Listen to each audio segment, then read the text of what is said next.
আসসালামু আলাইকুম। কিতা ফুড ডেলিভারি কাজে যারা কাফালা হইতে চাইতেছেন, আমাদের কোম্পানির আর মাত্র 2 দিন সময় আছে কাফালা হওয়ার জন্য। যাদের কাছে 3 মাসের আকামা আছে এবং সৌদি আরবের একটি ড্রাইভিং লাইসেন্স আছে, কিতা ফুড ডেলিভারি কাজ 2000 রিয়াল বেতন, 100 রিয়াল ইন্টারনেটের জন্য, গাড়ি কোম্পানি দিবে, পেট্রোল কোম্পানি দিবে, মেইনটেনেন্স খরচ কোম্পানি দিবে এবং থাকার জন্য রুমটা কোম্পানি দিবে। যদি সৌদি আরবে কোনো ভাই কাফালা হইতে চান, অতি দ্রুত আজকের দিনের ভিতরে এবং কালকের দিনের ভিতরে আমাদের সাথে যোগাযোগ করে কাফালা হইতে পারবেন। দেখা গেছে অনেকের 5 দিন আগে 10 দিন আগে আকামার উপরে টার্মিনেট এসেছে, কিন্তু আকামার মেয়াদ আছে, তারাও যোগাযোগ করতে পারেন, আমরা কাফালা করতে পারবো।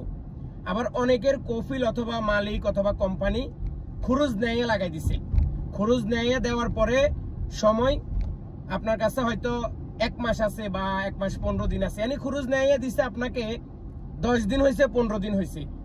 তারা কিন্তু যোগাযোগ করলে আমি হয়তো 100% গ্যারান্টি দিতে পারবো না, আমি আমার জায়গা থেকে চেষ্টা করব আপনার খরচ নেয়াটা তুলে আমার কোম্পানিতে কাফালা করার জন্য।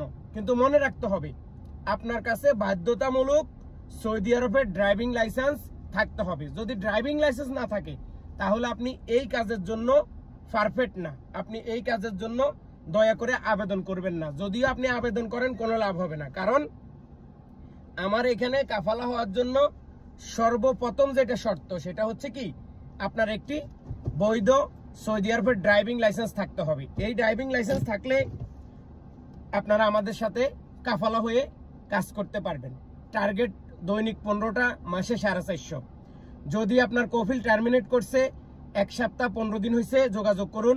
যদি আপনার কোম্পানি অথবা মালিক আপনাকে খরচ নেয়া লাগাইছে 10 দিন 15 দিন হয়েছে, যোগাযোগ করুন। যদি আপনার আকামা এবং লাইসেন্সের মেয়াদ থাকে, যাদের টার্মিনেট করছে অথবা খরচ নেয়া দিছে কিন্তু আকামার মেয়াদ নাই, অথবা আপনার আকামা বানানো লাগবে, অথবা আপনার পুলিশের জরিমানা আছে, তাহলে আপনারা যোগাযোগ করে কোনো লাভ নাই। কারণ যেই পরিমাণ টাকা আসবে এই পরিমাণ টাকা দিয়ে আপনি কোনোদিনও কাজ করবেন না। তো আমাকেও লজ্জা দিয়েন না, আপনারাও পেরেশানি হইয়েন না। সবাই ভালো থাকুন, সুস্থ থাকুন। কাফালা হইতে চাইলে আজই যোগাযোগ করুন এবং ভিডিওটা সবার সাথে শেয়ার করুন। আল্লাহ হাফেজ।